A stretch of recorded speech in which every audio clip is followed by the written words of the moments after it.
The morning mist clung to the Cascade Mountains like a shroud, thick and grey, wrapping around the ancient fir trees that stood like silent sentinels across the wilderness. The air was cold, sharp with the scent of pine and damp earth, and carried with it the promise of an early winter. Marcus Webb moved through the forest with the practiced silence of a man who had spent decades learning its language. His boots pressed softly against the carpet of fallen needles, his breath forming small clouds in the frigid air. He was 62 years old, though his body still carried the lean strength of someone half his age. If you're enjoying this deep dive into the story, hit the subscribe button and let us know in the comments from where in the world you are watching from today. His face was weathered, lined with the geography of a hard life, eyes the color of faded denim that had seen too much and trusted too little. The rifle slung across his back was an old Winchester, inherited from his father, its stock worn smooth by generations of hands. He had come to these mountains not for the hunt, but for the silence. The kind of silence that didn't judge, didn't ask questions, didn't demand explanations for the ruins of a life left behind in the valley below. 3 years had passed since the divorce papers arrived, clinical and final, dissolving 28 years of marriage into a stack of legal documents. His ex-wife had moved to Portland with their daughter, who now barely returned his calls. The construction company he'd built from nothing had collapsed under the weight of the recession, taking with it his savings, his reputation, and his sense of purpose. The small cabin he rented now, 40 miles from the nearest town, was all he could afford. It had no running water, no electricity beyond a generator he could barely keep fueled, and walls so thin he could hear the wind whispering through the cracks. But it was his, or at least it felt like his, and that was enough. His hunting partner, a grizzled Vietnam veteran named Carl, had cancelled at the last minute. Something about his daughter's wedding, an event Marcus hadn't been invited to attend. So he had come alone, which suited him fine. Solitude had become his only reliable companion. He walked with no particular destination in mind, following game trails that wound deeper into the mountains, through stands of old-growth timber where the canopy blocked out most of the sky. The dog had appeared 2 winters ago, a half-starved German shepherd mix with intelligent eyes and a limp that never quite healed. Marcus had fed him scraps, expecting him to leave once his belly was full, but the dog stayed. He named him Scout, and the animal had proven invaluable, alerting him to deer, warning him of bears, keeping watch while he slept. Now Scout trotted ahead, nose to the ground, tail low, moving with the focused intensity that meant he'd caught a scent. The terrain grew rougher as they climbed, the forest giving way to steep ridges and narrow ravines choked with deadfall. Marcus paused to catch his breath, surveying the landscape. He was miles from any trail, in country that few people ventured into. The silence here was absolute, broken only by the distant cry of a hawk and the whisper of wind through the trees. He checked his compass, oriented himself, and was about to continue when Scout froze. The dog's body went rigid, ears pricked forward, a low growl rumbling deep in his chest. Marcus's hand instinctively moved to his rifle, scanning the tree line for movement. Bears were common here, and a surprised grizzly was nothing to take lightly. But Scout wasn't looking at the forest. He was staring upward, toward a steep slope covered in thick brush and scattered boulders. Marcus followed the dog's gaze and saw nothing unusual at first. Just more trees, more rocks, more wilderness. Then Scout barked once, sharp and urgent, and bolted up the slope, crashing through the undergrowth. Marcus swore under his breath and followed, his boots slipping on loose stones, branches tearing at his jacket. The climb was brutal, his lungs burning, his legs protesting with every step. He called for Scout, but the dog was already out of sight, his barking echoing through the ravine. When Marcus finally crested the ridge, he found Scout standing at the edge of a small clearing, tail stiff, body trembling. The dog was staring at something half hidden in the shadows of the trees. Marcus approached slowly, his heart pounding, and then he saw it. At first, his mind refused to process what his eyes were showing him. It looked like part of the mountain itself, a jagged outcropping of metal and rock, covered in moss and vines. But the shape was wrong, too geometric, too deliberate. He stepped closer, pushing aside a curtain of hanging branches, and the truth revealed itself in pieces. It was an aircraft, or what remained of one. The fuselage was massive, far larger than any small plane, its surface painted in muted military colors that had faded to the dull gray-green of old camouflage. The nose was buried deep in the earth, the cockpit windows, shattered and dark, and one wing jutted upward at a severe angle, its tip broken off and lying several yards away. The tail section was twisted, the vertical stabilizer snapped in half, and scattered around the wreckage were pieces of torn metal, fragments of what might have once been an engine, and tangles of wire that had long since corroded. Marcus stood frozen, his breath caught in his throat. The aircraft had been here for years, perhaps decades, slowly being reclaimed by the forest. Moss grew thick along its sides. Small trees had sprouted from the soil that had accumulated on its back, and everywhere he looked, nature had woven itself into the machine, as if trying to erase its presence. But it was still there, undeniable, a ghost from the sky lying in the middle of the wilderness where no plane should ever have crashed. He circled the wreckage slowly, his mind racing. There were markings on the fuselage, faint but still visible beneath the grime. He brushed away a patch of moss and saw stenciled letters, U.S.A.I.R. Force. Below that, a serial number, partially obscured but still legible. His pulse quickened. This was a military aircraft, and a large one. The size suggested it had been a cargo plane or perhaps a transport, something designed to carry heavy loads over long distances. Scout whined, pressing close to Marcus's leg, and together they approached the shattered cockpit. The canopy was gone, the interior exposed to the elements. Marcus shone his flashlight inside and saw the skeletal remains of instrument panels, throttles frozen in place, and seats that had long since rotted away. There were no bodies, no personal effects, no signs of the crew that had once flown this machine. But there was something else, something that made the hair on the back of his neck stand up. On the floor of the cockpit, partially buried under debris, was a metal case. It was smaller than a briefcase, painted black, and sealed with a heavy latch that looked far too modern to have been sitting here for decades. Marcus reached in carefully, his gloved hand closing around the handle, and pulled it free. It was heavy, solid, and when he turned it over, he saw stamped into the surface, classified, authorized, personnel, only. His hands trembled as he examined it. The case was locked, but the lock itself looked relatively new, as if someone had replaced it recently. He set it down and stepped back, his mind struggling to make sense of what he was seeing. A crashed military plane, hidden deep in the mountains, with no record of its existence. A case marked, classified, sealed, and waiting. And no bodies, no explanation, no answers. Scout barked again, this time more urgently, and Marcus turned to see the dog staring into the trees behind them. The forest had gone silent. No birds, no wind, nothing. The kind of silence that meant something was watching. Marcus's instincts screamed at him to leave, to walk away, and forget he'd ever seen this place. But curiosity, that old enemy, held him rooted to the spot. He picked up the case, slung his rifle forward, and whistled for Scout. Together they began the long descent back toward the valley, the weight of the case growing heavier with every step. He didn't know what he had found, but he knew enough to understand that some discoveries changed everything. And as he walked, the forest seemed to close in around him, as if the mountains themselves were warning him that he had crossed a line he could never uncross. By the time he reached his cabin, the sun was setting.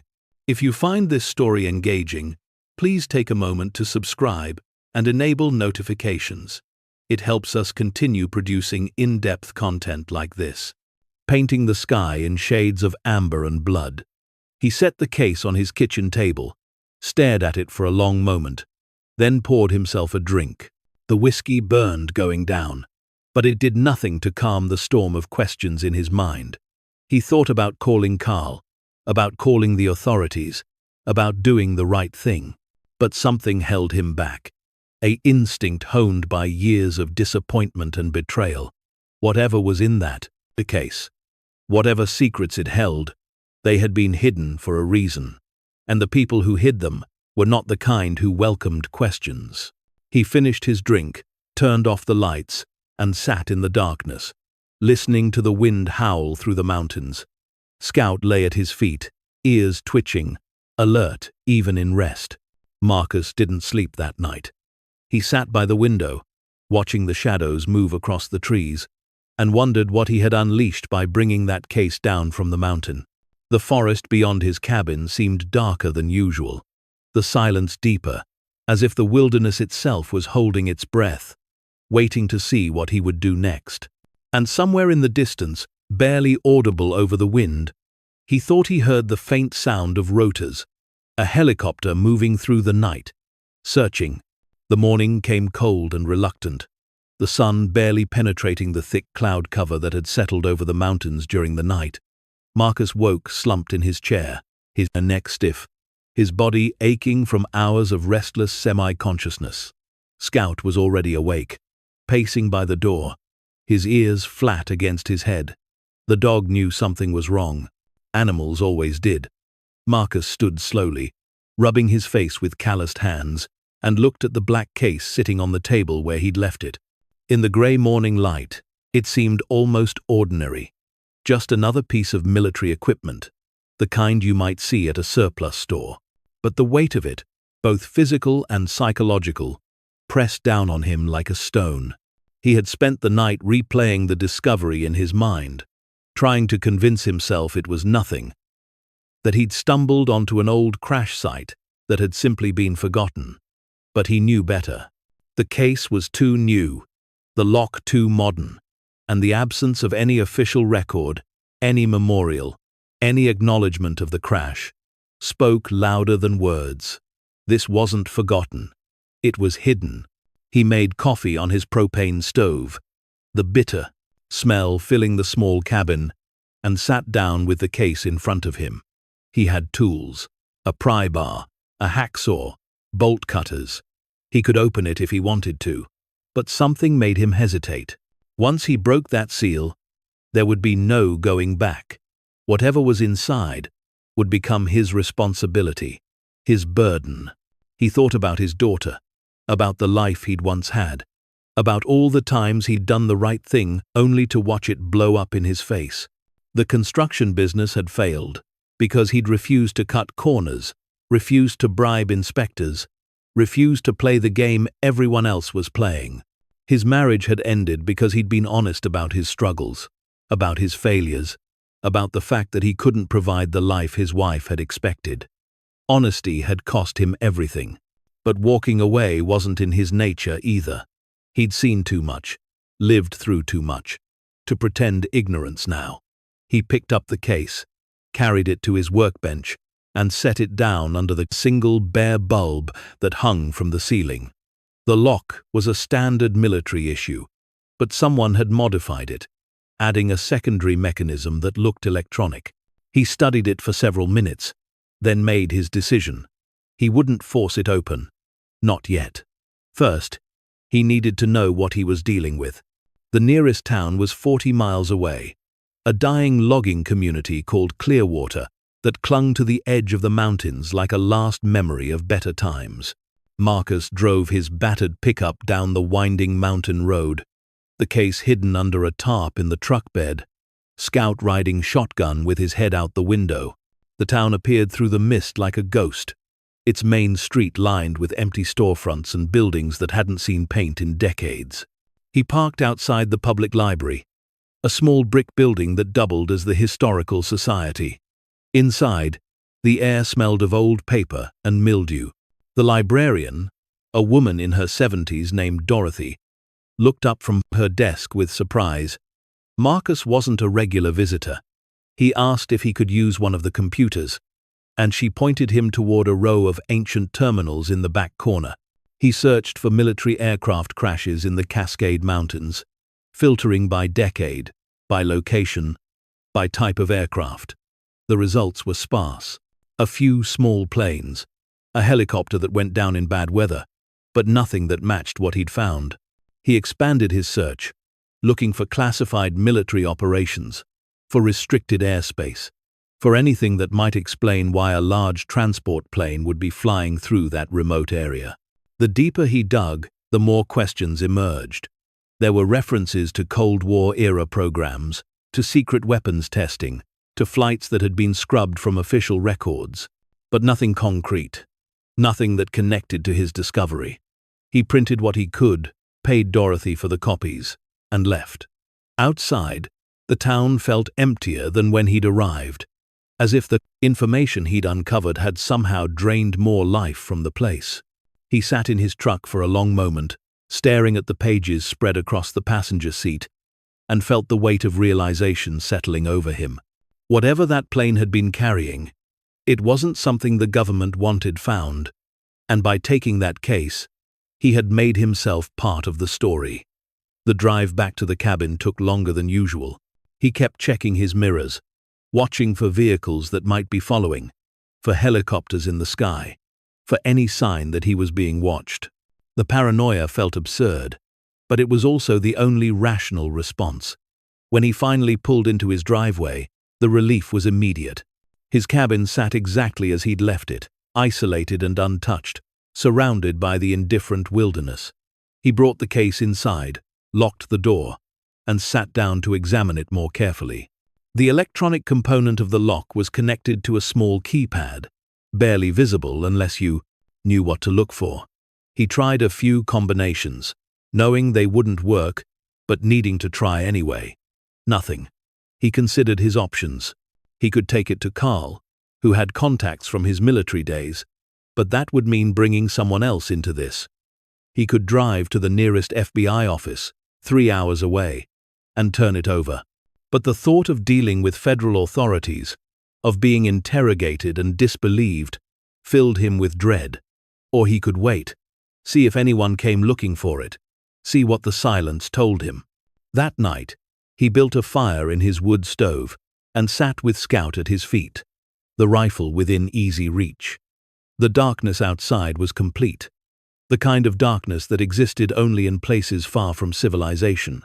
He listened to the forest, to the creak of trees, to the distant call of owls, and waited for the inevitable sound that would tell him he was no longer alone. It came just after midnight, the low thrum of helicopter rotors, distant at first, then growing louder. Marcus killed the fire immediately, plunging the cabin into darkness, and moved to the window.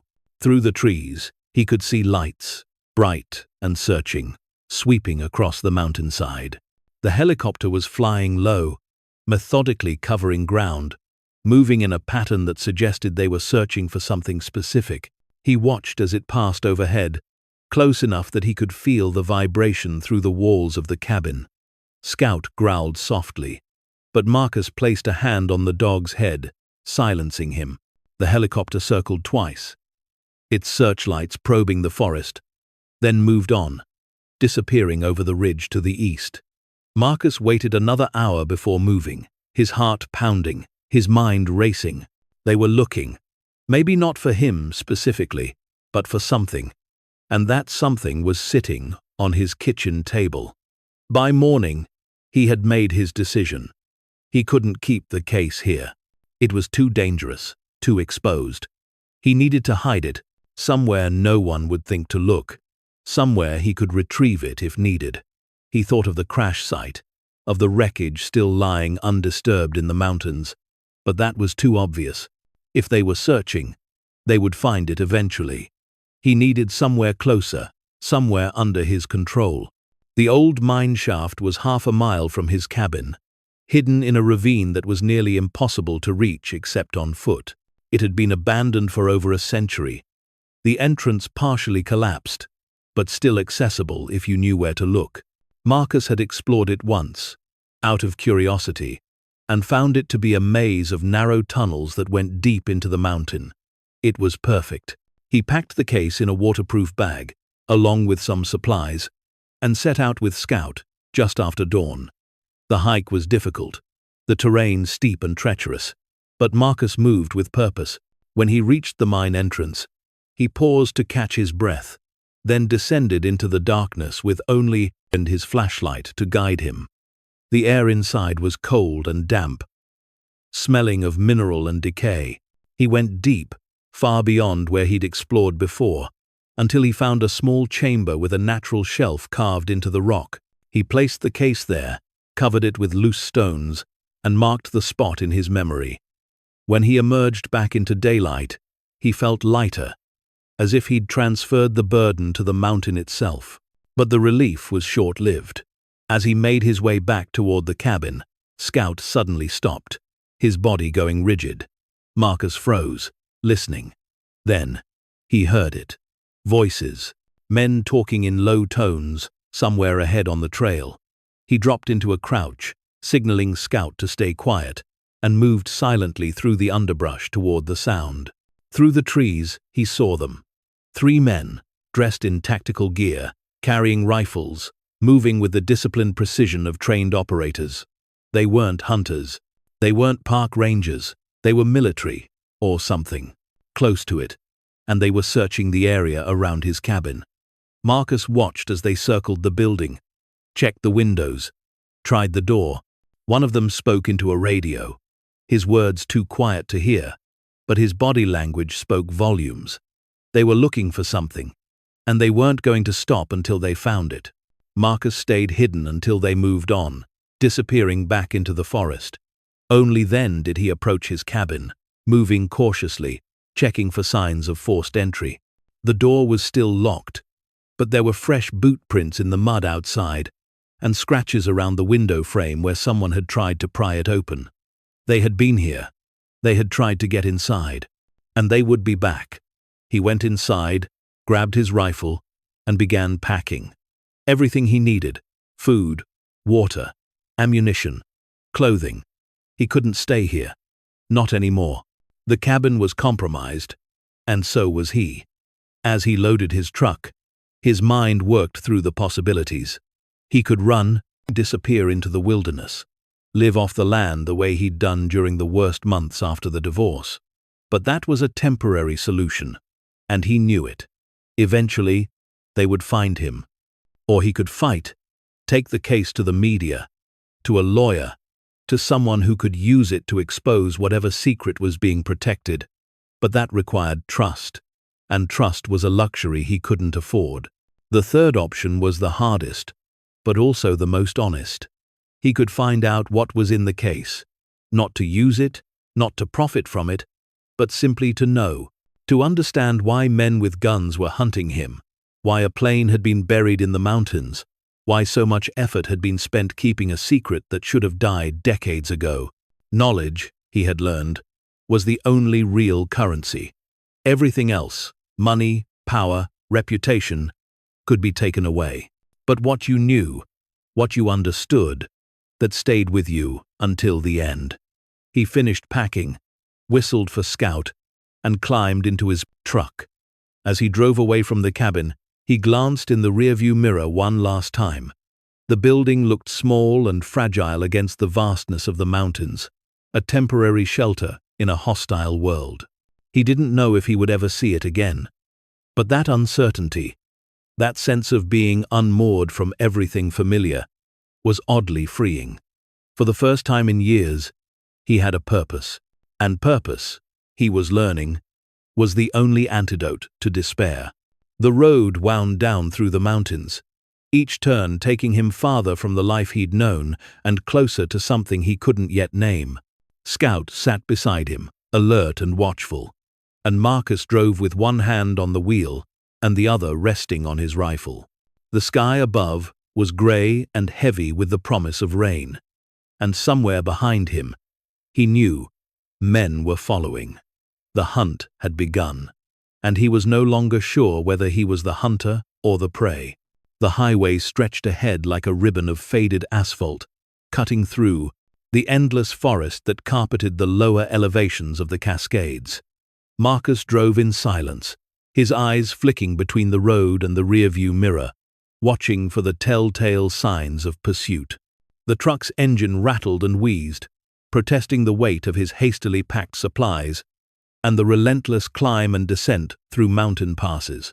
Scout sat rigid in the passenger seat, his ears swiveling toward every sound, his instincts attuned to the danger that Marcus could feel but not yet see. They had been driving for 3 hours, moving south and east, away from Clearwater and deeper into the sprawling wilderness that formed the backbone of the Pacific Northwest. Marcus had no clear destination, only a vague plan to put distance between himself and whatever was hunting him. But distance, he was beginning to realize, might not be enough.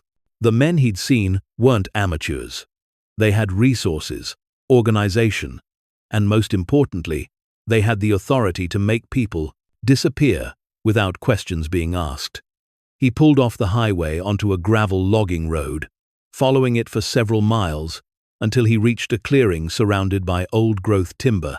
The spot was hidden from the main road, accessible only by the narrow track he'd just followed, and offered good visibility in all directions. He parked the truck under the cover of a massive cedar tree, killed the engine, and sat in the silence, listening. The forest was alive with small sounds, birds calling, branches creaking in the wind, the distant rush of a stream. But underneath those sounds was something else, a tension, a watchfulness, as if the wilderness itself was aware of the intrusion. Marcus climbed out of the truck, stretched his stiff muscles, and began setting up a temporary camp. He strung a tarp between 2 trees, created a small fire pit, and arranged his supplies where he could reach them quickly if needed. Scout ranged through the clearing, marking territory, investigating scents, performing his own security sweep. The dog's presence was comforting, a reminder that Marcus wasn't entirely alone in this. As he worked, his mind kept circling back to the case hidden in the mine shaft. He had left it there for safety, but now he wondered if that had been a mistake. What if they found it? What if the mine was the first place they looked? The thought gnawed at him, eroding his confidence in the decision. But going back was impossible now. He had seen the men, seen how they operated. Returning to the cabin would be walking into a trap. When the camp was as secure as he could make it, Marcus sat on a fallen log and pulled out the pages he'd printed at the library. He read them again, slowly this time, looking for connections he might have missed. Most of the information was frustratingly vague. References to classified operations, redacted documents, programs that officially didn't exist. But there was one detail that stood out. A notation about a series of flights in the early 1980 seconds, designated as material transfers between military installations in the Pacific Northwest. The flights had been conducted by a unit that no longer existed, using aircraft that had been decommissioned shortly after. And all records of those flights had been sealed under national security protocols. Marcus folded the papers and stared into the gathering darkness. The early 1980 seconds, the height of the Cold War, the era of secret weapons programs, of paranoia and nuclear brinkmanship, of operations so classified that even their existence was denied. If the plane he'd found had been part of that program, then what it was carrying might still be considered a threat, even 40 years later. The thought sent a chill through him. He wasn't just dealing with a historical curiosity. He was dealing with something that powerful people wanted to keep buried. And in his experience, powerful people didn't let go of their secrets easily. Night fell like a curtain, thick and absolute. Marcus built a small fire, just enough for warmth and light, and cooked a simple meal of canned beans and coffee. Scout lay beside him, his body a warm presence against the cold. The stars emerged overhead, brilliant and uncaring, and Marcus found himself thinking about his daughter, She would be 26 now, living in Portland, working at some tech company he didn't fully understand. They hadn't spoken in over a year, not since the last bitter phone call where she'd accused him of giving up, of running away from his responsibilities. He had tried to explain that sometimes running away was the only way to survive, but she hadn't understood. How could she? She had grown up in a world where problems had solutions, where hard work led to success, where the system was supposed to protect you. Marcus had learned differently. He had learned that the system protected itself, and anyone who got in the way was expendable. The fire burned low, and he was about to add more wood when Scout suddenly stood, his body rigid, a low growl rumbling in his chest. Marcus grabbed his rifle and moved to the edge of the clearing, scanning the darkness. At first, he saw nothing. Then, through the trees, a faint light appeared. It was distant, perhaps half a mile away, but it was moving, sweeping back and forth in a methodical pattern. He watched for several minutes as the light drew closer, then abruptly changed direction, moving parallel to his position. They were searching the logging roads, working their way through the area systematically. Marcus realized with a sick certainty that they had somehow tracked him. Whether through surveillance, through informants, or through methods he couldn't even imagine. He couldn't stay here. The fire was too visible, the clearing too exposed.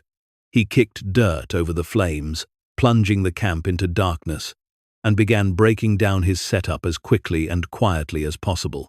Within minutes, he had everything loaded back into the truck. He didn't start the engine, instead putting the vehicle in neutral and letting it roll down the slight incline of the logging road, using gravity to put distance between himself and the clearing. Only when he was a quarter-mile away did he risk starting the engine, and even then he drove without headlights, navigating by moonlight and memory. The night became a blur of narrow roads and near misses, of branches scraping against the truck's sides, and the constant fear of running into a dead end. Marcus drove for hours, taking random turns, doubling back, doing everything he could to lose anyone who might be following. By the time the first grey light of dawn began to filter through the trees, he was exhausted, running on adrenaline and caffeine, his hands cramping from gripping the steering wheel. He found another spot to rest, this time an abandoned quarry surrounded by high walls of stone that offered both concealment and a defensible position. He parked the truck out of sight, set up a minimal camp, and allowed himself to sleep for a few hours, while Scout kept watch. When he woke, the sun was high overhead, and his body ached with a deep, bone-tired weariness. But his mind was clearer, the sleep having given him perspective on his situation. He couldn't keep running indefinitely. Eventually, he would make a mistake, or they would get lucky, or he would simply run out of places to hide. He needed a different strategy, something proactive rather than reactive. And that meant he needed help. But who could he trust? The authorities were out of the question. If the military or intelligence services were involved, going to the police would be pointless at best, and suicidal at worst. Carl was too old, too compromised by his own past, and everyone else Marcus had known in his previous life had long since moved on. Then he remembered something Carl had mentioned once, years ago, during one of their hunting trips. A journalist, someone Carl had served with in Vietnam, who had made a career of exposing government secrets and cover-ups. A man who had the resources and the platform to make noise, to shine light into dark places. Marcus had dismissed it at the time as paranoid rambling, but now it seemed like his only option. He dug through his pack until he found his old phone, the battery nearly dead, and powered it on long enough to search for the name. Jack Patterson, investigative journalist, based in Seattle. There were dozens of articles, exposés on corruption, on military waste, on programs that violated civil liberties. And there, in the author bio, was an email address. Marcus hesitated, his finger hovering over the screen. Once he reached out, there would be no turning back. He would be committing himself to a course of action that could end in his vindication or his destruction. But what choice did he have? He typed out a brief message, explaining that he had found something in the mountains, something classified, something people were willing to kill to protect. He didn't provide details, didn't mention the case or the crash site, just enough to establish credibility and urgency. Then he hit send and powered off the phone, removing the battery to prevent tracking. Now he could only wait and hope that Patterson was still the man Carl had described, someone willing to take risks for the truth. The rest of the day passed in tense anticipation. Marcus moved the truck to a new location every few hours, staying mobile, staying unpredictable.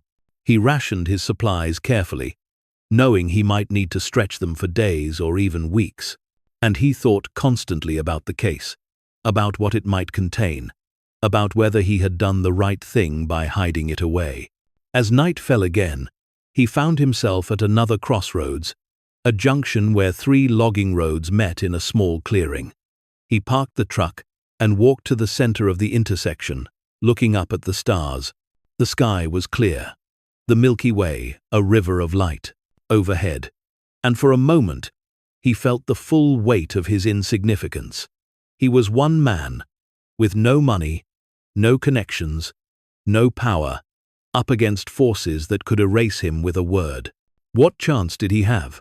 But then he thought about the plane, about the crew that had died carrying whatever secret was in that case, about all the other people who had been silenced over the years to protect the same lies. And he realized that chance didn't matter. What mattered was that someone had to stand up, had to say no, had to refuse to let the truth die quietly in the darkness. Even if that someone was a broke, divorced, middle-aged nobody living out of a truck in the middle of nowhere. He returned to his camp, fed Scout, and settled in for another long night of watching and waiting. The forest around him was alive with nocturnal sounds, owls hunting, small animals rustling through the underbrush, the distant yip of coyotes, and somewhere out there, he knew, men with guns and orders were searching for him. But for the first time since discovering the crash site, Marcus felt something other than fear. He felt resolve. Not hope, exactly. He had lost the capacity for hope years ago, but resolve. A grim determination to see this through to the end, whatever that end might be. The phone in his pack remained silent. Patterson hadn't responded, but it had only been a day, and Marcus reminded himself that good investigative work took time. He would wait another day, maybe 2, and if there was still no response, he would come up with another plan. He always did. That was what survivors did. They adapted, they endured, they found a way forward, even when the path ahead was invisible.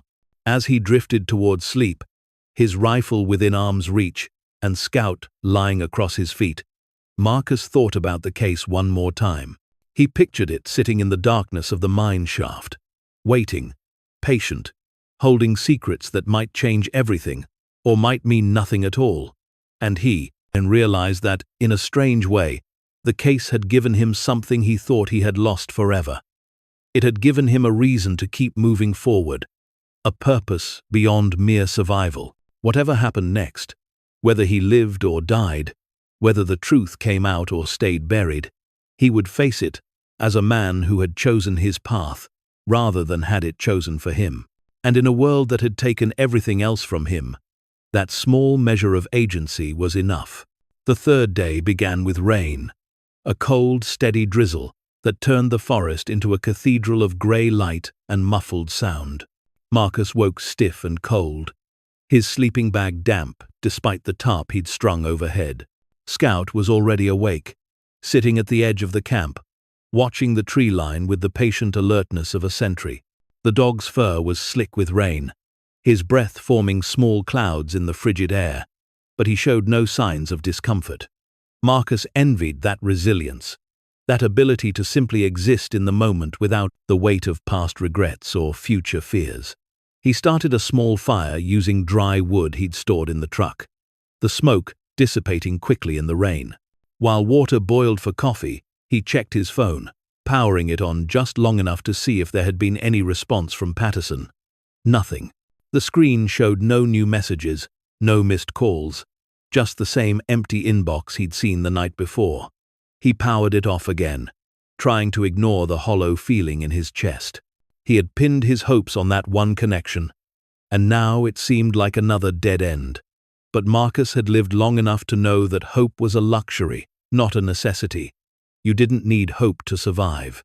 You just needed stubbornness, and he had that in abundance. He drank his coffee slowly, letting the heat seep into his cold hands, and considered his next move. The rain would make tracking difficult, which worked in his favor, but it also meant he couldn't see potential threats until they were close. And close was too late. He needed higher ground, a place where he could see them coming. He remembered a fire lookout tower he'd passed days ago, before all this started, perched on a ridge about 15 miles to the northwest. It had been abandoned for years. The access road washed out, but the structure itself had looked intact from a distance. If he could reach it, he would have visibility for miles in every direction, and the rain would keep most people from venturing into the mountains. It was risky, exposing himself like that, but staying mobile and blind was riskier. He broke camp quickly, loaded the truck, and began the long drive through winding logging roads that were rapidly turning to mud. The truck's tires spun and slipped, the vehicle fishtailing around tight curves, and more than once, Marcus thought they would slide off the road entirely, but somehow they kept moving forward, climbing higher into the mountains, leaving the valley below shrouded in clouds and rain. The road to the lookout tower was worse than he'd expected, barely more than a trail, choked with fallen branches and eroded by decades of neglect. He had to stop several times to clear debris, working in the rain with an axe he'd found in the back of the truck. Scout trotted alongside, sniffing at the ground, occasionally barking at sounds Marcus couldn't hear. By the time they reached the base of the tower, Marcus was soaked to the bone, his clothes clinging to him, his fingers numb despite his gloves. The tower stood like a skeleton against the grey sky, a wooden structure on metal stilts, its windows broken and its stairs sagging with rot.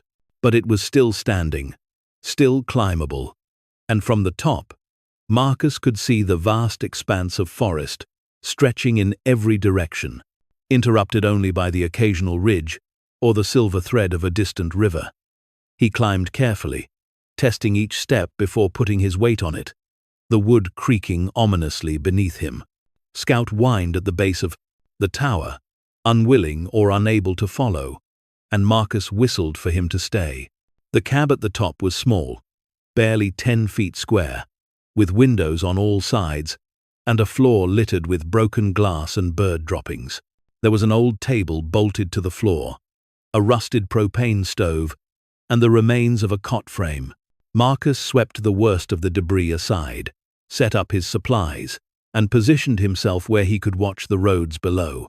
The rain continued to fall, but from this height, he could see the patterns of the storm, the way the clouds moved, the brief breaks where sunlight tried to push through. He spent the afternoon watching, his binoculars trained on the network of roads that crisscrossed the valley. There was no movement, no vehicles, no signs of pursuit. The rain had driven everyone indoors, and the forest was his alone. As the light began to fade, Marcus allowed himself to relax slightly, though he never let go of the rifle or moved far from the windows. He ate a bold meal, drank water sparingly, and tried not to think about how long he could sustain this. Night came early, the clouds blocking what little light the sun provided. Marcus sat in the darkness, listening to the rain drumming on the metal roof, and thought about the case again. He had been so focused on running, on hiding, that he hadn't fully processed what he'd found. A military plane, crashed and buried, carrying something classified. But what? Documents? Weapons? Technology? The possibilities were endless, and none of them good. He thought about the men searching for him, about their equipment and their discipline. They weren't regular military. They moved too independently, too ruthlessly. Private contractors, maybe, or some kind of black ops unit that operated outside normal chains of command. The kind of people who did the dirty work that couldn't be officially acknowledged. And if they were willing to deploy those people, whatever was in the case had to be extraordinarily valuable or extraordinarily dangerous. The phone in his pocket buzzed suddenly, nearly causing him to drop it. He fumbled it out, his heart racing, and saw a new message on the screen. It was from Patterson. The message was brief. Received your email. Interested. Need more info. Call this number from a secure line. A phone number followed, along with a time. 10 p.m. Pacific Standard Time. Marcus checked his watch. It was 9:30. He had half an hour to decide whether to make the call. He paced the small cab, weighing the risks. Using the phone meant revealing his location, at least approximately, and he had no idea if the line would truly be secure. But it also meant a potential ally, someone with the resources to amplify his story, to protect him through public exposure. In the end, the decision was easy. He had nothing left to lose. At exactly 10 p.m., he powered on the phone and dialed the number. It rang 3 times before a voice answered, deep and cautious. "This is Patterson." Marcus took a breath and spoke quietly. "You responded to my email about something I found in the Cascades." There was a pause, then Patterson said, "I did, but I need to know what I'm dealing with here. You said it was classified. How classified?" "I don't know," Marcus admitted. "I found a crashed military plane in the mountains. Old, maybe 40 years. There was a case inside. Sealed, marked, classified. And now there are men hunting me. Professionals." Another pause, longer this time. Marcus could hear the journalist typing. The soft click of keys. "Did you open the case?" "No." "Good. Don't. Where are you now?" Marcus hesitated, then gave a vague description of his location, leaving out specific details. Patterson listened without interrupting, then said, "Okay, here's what's going to happen. I have a contact, former intelligence, who can help with this kind of thing. But you need to get somewhere safe, somewhere public, where they can't just disappear you. There's a small town called Ridgemont, about 60 miles south of where you are. Meet me there tomorrow at noon. There's a diner on Main Street called Betty's. I'll be there." Marcus wanted to ask more questions, wanted reassurance that this wasn't a trap, but the line went dead before he could speak. He stared at the phone, his mind racing. Ridgemont. He knew the town, a nothing place with maybe 500 people, most of them loggers and retirees. Public enough to offer some protection, small enough that strangers would be noticed. It was a gamble, but it was the only move he had. He powered off the phone, removed the battery again, and sat down to plan his route. The rain had slowed to a drizzle by midnight, and Marcus decided to move while he still had the cover of darkness. He descended the tower carefully, collected Scout, and loaded the truck. The drive down the mountain was treacherous, the road even more eroded than before, but he took it slowly, using the truck's low gears to control the descent. By dawn, he was back on paved roads, heading south toward Ridgemont. The town appeared through the morning mist exactly as he remembered it, a cluster of weathered buildings surrounded by clear-cut hills and second-growth forest. Main Street was a single block long, anchored by a general store, a gas station, and Betty's Diner, a squat building with faded yellow siding and a gravel parking lot. Marcus arrived early, parking the truck behind the diner where it couldn't be seen from the road, and walked Scout around the perimeter, checking for exits and sight lines. At noon, he entered the diner. It was nearly empty, just a few locals nursing coffee at the counter and an elderly couple in a corner booth. Marcus took a table by the window, ordered coffee, and waited. He watched every vehicle that passed, every person who walked by, his hand never far from the rifle he'd left in the truck, but close enough to reach through the window if needed. Scout waited outside, tied to a post, alert and watchful. Patterson arrived at 12:15, 20 minutes late, driving a nondescript sedan with rental plates. He was in his 60s, with grey hair, wire-rimmed glasses, and the kind of face that seemed designed to be forgettable. He spotted Marcus immediately, walked over, and slid into the booth without preamble. "You look like hell," Patterson said, his voice matter of fact. Marcus didn't disagree. "You said you could help." "Maybe. Depends on what you've got." Patterson pulled out a small notebook and a pen. "Tell me everything. Start with when you found the plane." Marcus did. He spoke in a low voice, conscious of the other diners, and laid out the whole story. The discovery, the case, the men, the chase. Patterson listened without interrupting, occasionally jotting notes, his expression unreadable. When Marcus finished, the journalist sat back and let out a long breath. "Do you have any idea what you've stumbled into?" Patterson asked. "Not really," Marcus admitted. "But I know it's big, and I know they want it back badly enough to kill for it." Patterson nodded slowly. "There's a program, or there was, classified transport operations during the Cold War. They moved everything from nuclear materials to experimental weapons. Most of it was legitimate, as far as that word applies to the military-industrial complex. But there were rumors, shipments that went missing, planes that crashed and were never reported, cargo that disappeared from the official record. And you think that's what I found?" "I think it's possible," Patterson said. "But here's the problem. If you're right, and that case contains evidence of something illegal or unethical, the people who want it back aren't going to stop. They can't afford to. And you're just one man.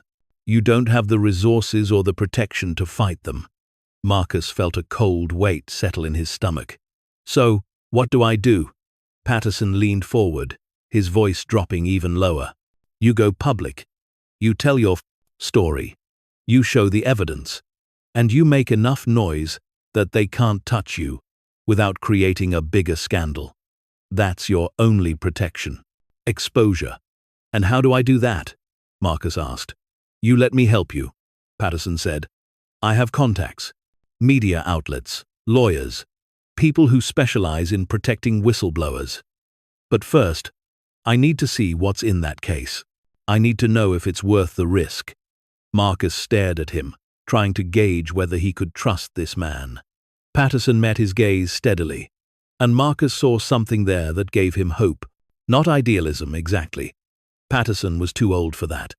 But a kind of weary integrity, the look of someone who had fought these battles before and knew the cost. "The case is hidden," Marcus said finally. "I can take you to it, but not here. Not now. It's too exposed." "Then we'll go tonight," Patterson said. "You lead, I'll follow." "And Marcus?" The journalist's expression hardened.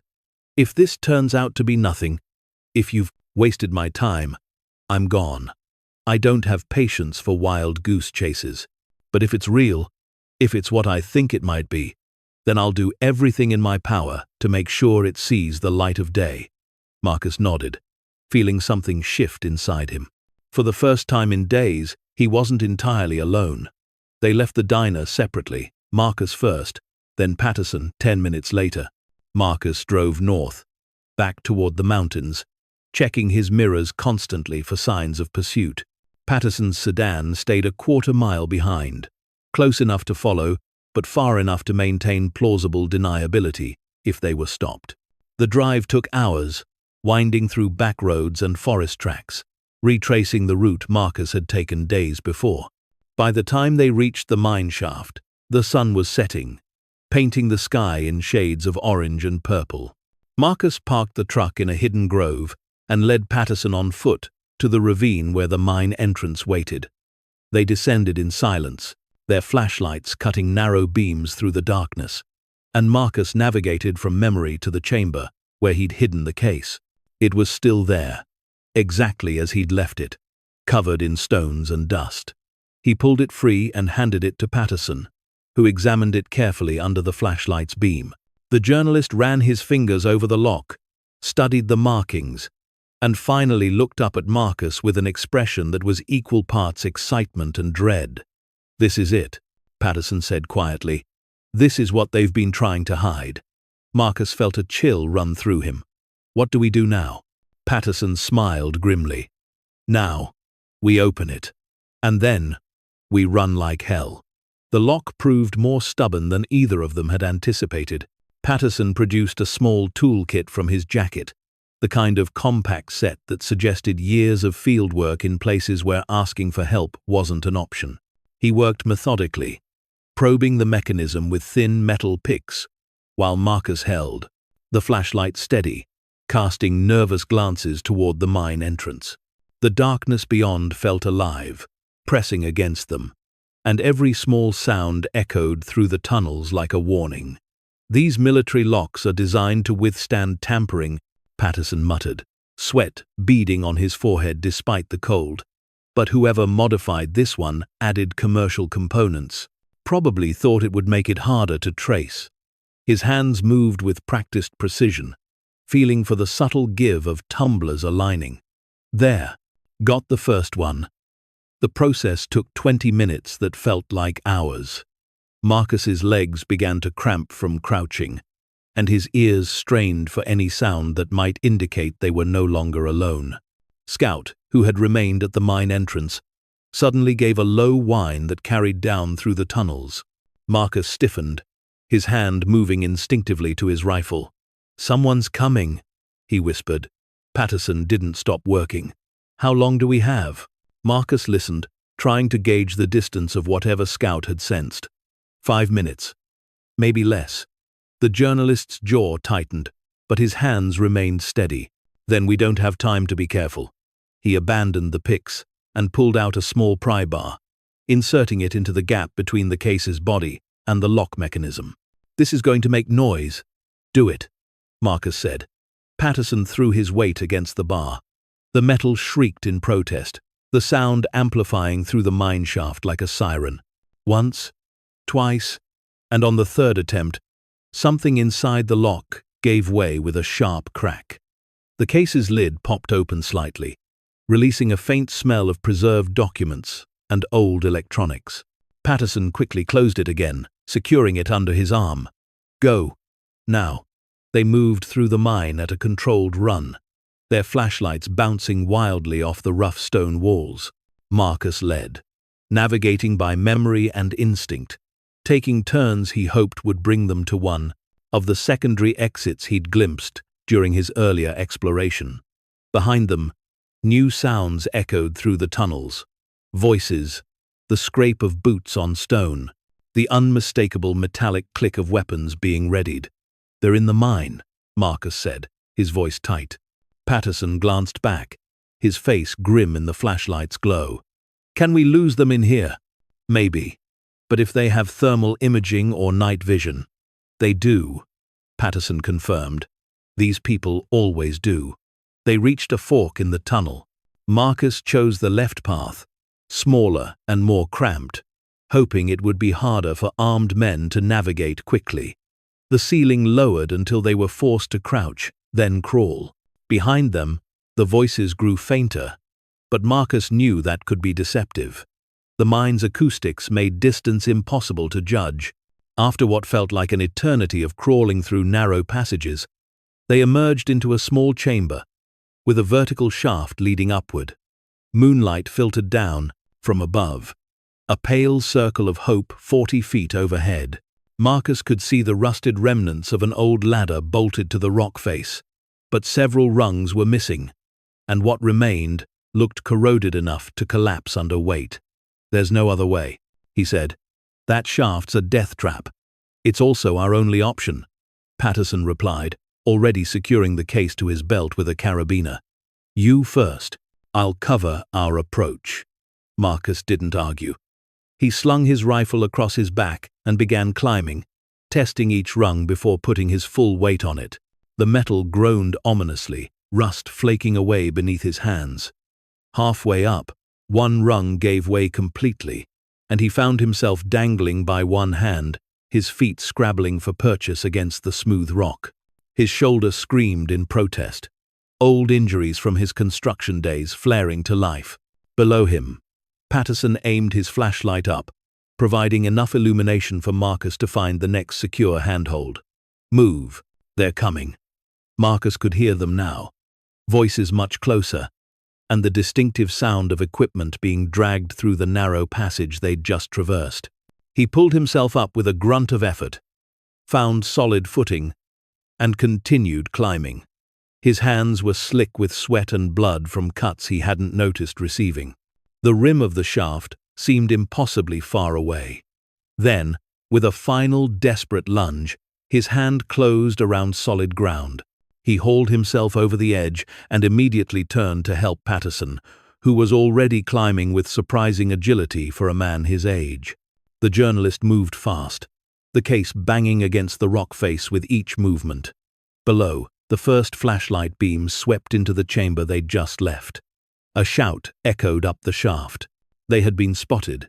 Marcus grabbed Patterson's arm and pulled him over the rim just as the first shots rang out. Bullets sparked against the rock, ricocheting with angry whines. They scrambled away from the opening, using a fallen log for cover, and Marcus got his first clear look at their surroundings. They were in a small clearing on a hillside, surrounded by dense forest. His truck was somewhere below, hidden in the grove where they'd left it. But between them and that truck were at least 3 armed men, possibly more. "We need to split up," Patterson said, breathing hard. "They're looking for the case.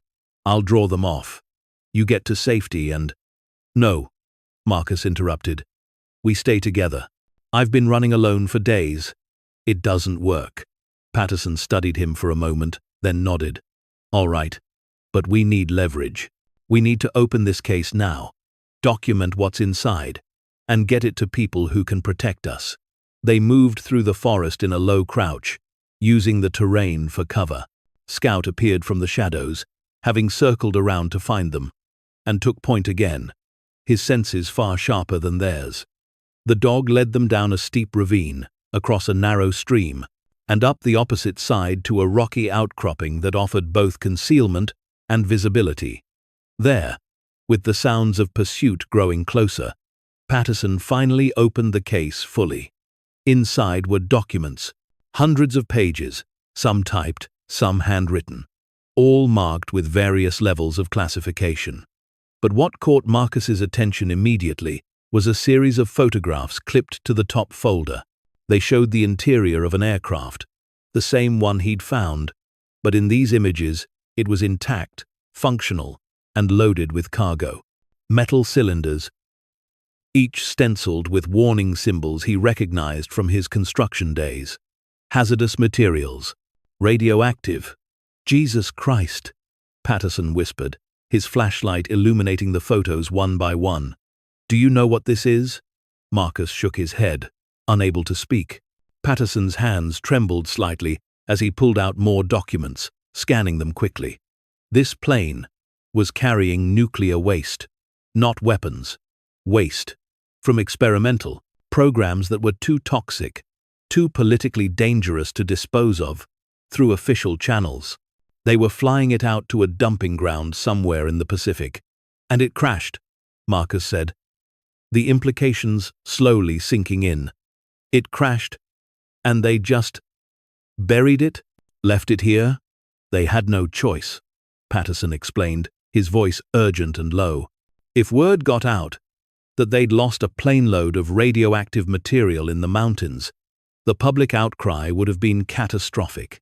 So, they covered it up, buried the evidence, literally, and erased all records of the flight." Marcus thought of the crash site, of the decades it had lain there, slowly leaking its poison into the soil and water. "How much contamination are we talking about?" Patterson flipped through more pages, his expression growing darker. "According to these manifests, enough to render several square miles uninhabitable, and it's been sitting there for 40 years, rusting, leaking." He looked up at Marcus.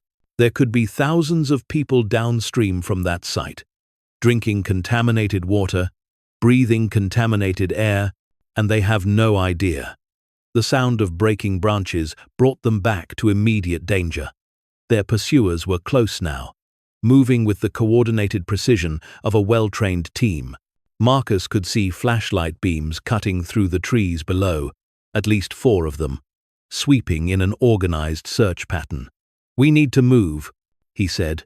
"Can you photograph those documents with your phone?" Patterson was already doing it, his camera shutter clicking quietly as he captured page after page of evidence. Almost done, just a few more. A laser sight suddenly painted a red dot on the rock beside Marcus's head. He threw himself flat, pulling Patterson down with him, as a suppressed gunshot cracked through the air. The bullet struck where his head had been a second before, exploding stone fragments into the darkness. They rolled behind better cover, Patterson still, clutching the case, his phone secure in his jacket pocket. "Did you get enough?" Marcus asked. "I got enough to start," Patterson replied. "But we need to survive the next 10 minutes to make it matter." Marcus checked his rifle, confirmed he had a full magazine, and made a decision he'd been avoiding since this all began. He couldn't keep running. Someone had to make a stand, had to buy time for the truth to get out. "Give me your car keys," he told Patterson. The journalist started to protest, but Marcus cut him off. "Listen to me. You're the one with the contacts, the platform, the ability to make this story stick. I'm just a broke ex-contractor with nothing to lose. You take the truck, get back to your car, and you drive straight to the biggest news station you can find. Don't stop. Don't look back. And don't let them intimidate you into silence." "What are you going to do?" Patterson asked, though the look in his eyes said he already knew. "I'm going to make sure they're too busy chasing me to follow you," Marcus said simply. He whistled softly, and Scout came to his side immediately. "The dog comes with you. He'll protect you if anyone tries to stop you on the road." Patterson looked at Scout, then at Marcus, and something shifted in his expression.